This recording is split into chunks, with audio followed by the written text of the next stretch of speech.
Hi dear students, today I am going to discuss chapter number 8, cell structure and functions. The first part of this chapter I will discuss only the various basic aspects related to cells. The detailed structure and functions I will discuss in the next part. So let's start with the discovery of the cell. While examining a thin slice of cork, Robert Hooke, the scientist named Robert Hooke, saw that cork is resembled the structure of honeycomb, consisting of many little compartments. This is the structure he saw when he observed a slice of cork, and it is look like a honeycomb, and it consists of many little compartments. And cork, what is cork? Cork is a substance which comes from the bark of the tree. That means the outer layer you may have seen that which is dark in color, which is rough and tough, and it consists of dead materials. And this was in the year 1665 when Hooke observed it through a self-designed microscope. He observed this through a self-designed simple microscope. Simple microscope means it can be a simple magnifying lens. And Robert Hooke called these boxes as cells. So what he observed, he took a slice of a cork and observed under a microscope. Then he saw this pattern. That means the entire cork is composed of small compartments, and he called each compartment as cell. That means all the living organisms are made up of small unit called cell. And one more thing you have to remember, cork cell is actually dead cell. After this discovery, many scientists came forward and developed further studies of cells. So let's see what is a cell in this chapter. That means we can call cell is a structural unit of life. All the organisms are made up of cells. For example, you can see here, this is the first picture. It is a picture of a wall. It is made up of a small unit called bricks. Similarly, when we observe onion peel under microscope, we will get this structure. You can see here the entire onion cell is composed of small units. Like the wall is composed of brick. So as brick is a structural unit of this wall, we can call cell is a structural unit of life because all the organisms are made up of cells. Remember this one, the cells is a basic structural unit and a group of cells form a tissue. Different kind of tissue is present in our body, and different kinds of tissue then turn into organ, and different kinds of organ to form organ system, then different kinds of organ system contribute to form an organism. Most of the cells are microscopic. Because of that, we require a device or instrument called microscope to observe the cell. And most of the cells as microscopic, they cannot be seen by naked eye. While there are some cells can be seen with the naked eye without any aid, that means without any instrument like microscope, like for example, egg of hen. Eggs of birds are actually a single cell, but that can be seen by naked eye. But the cells present in our body, the living organism, that cannot be seen by naked eye. We need an instrument called a microscope. So this is the basic thing you have to remember regarding cell. Now let's discuss some aspects related to cell. I said that cell is microscopic. So how the number of cells will be different in different organisms, and what are the factors affecting on this number of cells?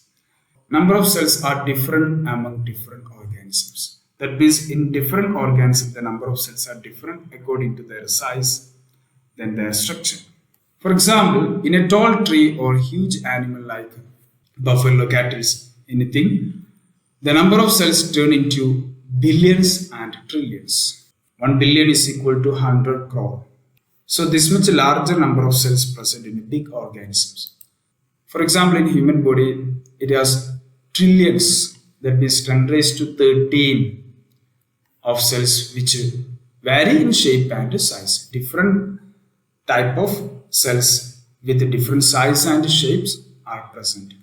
Almost around trillions of cells. That means 10 raised to 13 means 10 raised to 1, 2, 3, 4, 5, 6, 7, 8, 9, 10, 11, 12, 13. This much number of cells present in a human body. So I hope you got idea about the range of number of cells present in organism. On the basis of number of cells present in an organism, they are classified into unicellular and multicellular. This large number of cells present in an organism we have discussed in case of multicellular organisms. Multi means more than one. Cellular means cell. So more than one cell. But there are some organisms which consist only one cell. They are called unicellular. Uni means single cellular and multicellular organisms. So we can see multicellular organism made up of more than one cells are called multicellular organisms. Example, animals. While the unicellular organisms made up of single cell are called unicellular organism. Example, amoeba. I will show the picture of some unicellular organisms. This is the picture of amoeba and this is paramecia, which is also given in your textbook. So there are some organisms which consist only single cell, like most of the microorganisms are made up of single cell. They are belonging to the category of unicellular organisms. So this is the points you have to remember regarding the number of cells. Structure of cells and the organization of cells are highly complex in case of multicellular organisms, but unicellular organisms are very simple to study. So let's see some points related to unicellular organisms. Here I am going to discuss these points with an example taken, that is amoeba. Remember, a single-celled organism performs all the necessary functions that a multicellular organism performs. We know that multicellular organisms perform different kinds of functions like digestion, respiration, etc., locomotion, etc. These all the functions are performed by different parts of the body and different kinds of the cell. While in case of unicellular organism, these all functions, different kinds of functions are performed by single cell. For example, we can see a single-celled organisms like amoeba capture and digest food, respires, excrete, grows, and reproduces. These all functions are carried by single-celled amoeba. Generally, unicellular organisms have no definite shape. Example, amoeba has no definite shape. It keeps on changing on its shape. That means it doesn't have definite shape. This is the reason why it can perform all these functions. If it is rigid, then it is not possible. Let's see how it is performed. As it doesn't have definite shape, the projections of varying lengths protruding out of the body of amoeba is called pseudopodia. Pseudo means false, podia means feet. So false feet. Let's see here the structure of amoeba. This is pseudopodia. This structure which is turning to outside, that is called a pseudopodia. This look like a false feet, but it can vary its shape. What is the purpose is that when a food particle comes closer to the amoeba, it changes its shape and it makes some projections outward. That is called a pseudopodia. When this particle enter in this between this pseudopodia, it will close this and engulf it. So the food particle will be entered inside the body of amoeba. So because of this flexibility in the cell, this is possible. Otherwise, it is not possible. Clear? So as well as pseudopodia appears and disappears as amoeba moves. For locomotion in case of humans, there is specific organs like legs are present. In case of other animals also. But in case of amoeba, there is no such a definite structural organ for that. Instead of that, the pseudopodia will change its shape. As well as its not only shape, its length also. As this change in shape and length of the pseudopodia happen, then amoeba will be able to move through that medium. Okay? So this is the point I have discussed, that pseudopodia facilitate movement and helps in capturing the food. This is also I already discussed now. So because of the flexibility of the cell, so all these functions are carried by single cell. This is the things you have to remember regarding a unicellular organism. Now let's discuss some aspects related to the shape of the cells which are present in multicellular organisms. First point you have to remember that shape of cells are related to their functions, not related to the shape of the organism. You can see here picture. This is a shape of a spindle shaped muscle cell. Okay, spindle shaped. This shape is actually spindle shape, and this is RBC, structure of RBC, and this is the structure of nerve cell. Nerve cell. That means different type of cells have different shape. What determines its shape? It is provided by cell membrane. There is an outer layer which is present on each cell, that is called a cell membrane. So the shape of the cell is provided by this cell membrane. In plants, shape and rigidity is provided by cell wall. Cell wall is another layer which is only found in the plant cell, which are absent in animal cell. So in addition to the layer which is called a cell membrane in the cell, one more layer is present in plant cell, that is called a cell wall. And cell wall is not flexible like a cell membrane. So the cell wall provides rigidity to the plant cell. Generally, cells are round, spherical or elongated. For example, RBC I have discussed here. RBCs actually look like a round shape. And some cells are the which are long and pointed at both ends. They exhibit a spindle shape. Example, spindle shaped muscle cell. This is an example for that. Some cells are long and branched like nerve cells. This is also called neurons. You can see here, this is long structure and this is branched to form a network. Why this is showing this different shape in different cells? Because the first point what we have discussed, it is related to their functions. Let's discuss in case of nerve cell. The nerve cells receive and transfer messages, thereby helping to control and coordinate to the working of different parts of the body. Therefore, the shape of nerve cells are long and branched. Nerve cell has to receive and transmit the signals from different part of the body to the brain and from brain to different part of the body. So it has to form a network system which has to connect throughout the body. So it needs to be long and branched.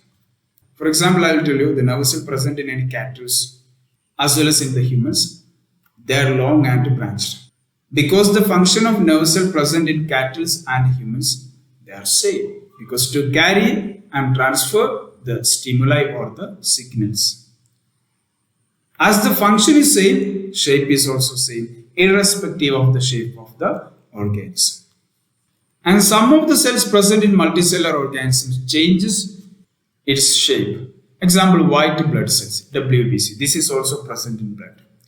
So these are the things you have to remember regarding shape of cell. Now let's discuss the size of the cell. How the size of cell is varying in different organisms. The size of cell in living organism may be as small as millionth of a meter, that is 1 micrometer. The smallest cell is almost 0.1 to 0.5 micrometer. 1 micrometer is equal to 1 micrometer is represented as 1 micrometer is equal to 10 raised to minus 6 meter, which means 0.00000 meter.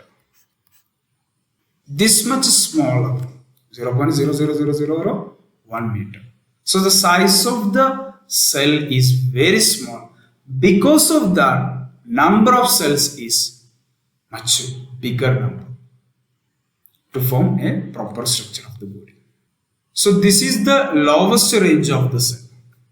Now what is the upper range of the cell, size of the cell? That is, the size of cell may be as large as few centimeters. That is, the largest cell measuring is 70 centimeter into 13 centimeter. There is an egg of an ostrich.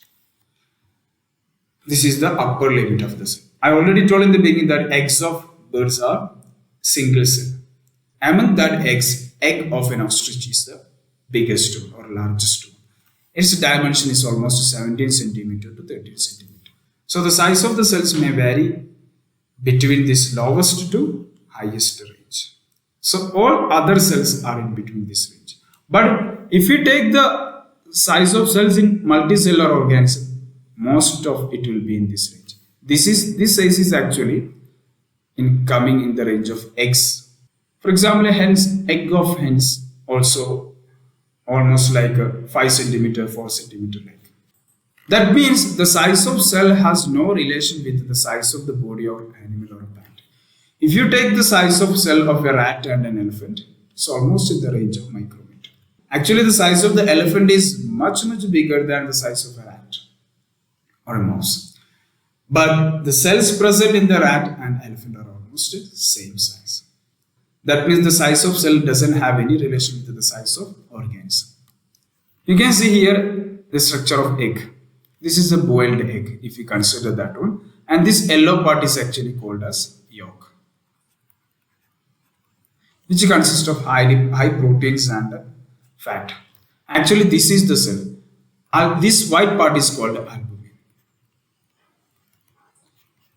The purpose of this albumin is just provide the nutrient support for the growth of that zygote, which means the growing new offspring. So this is all about the first part of this chapter, the simple points. The detailed structure and functions I will discuss in the next part. So that's all for today. Thanks for watching.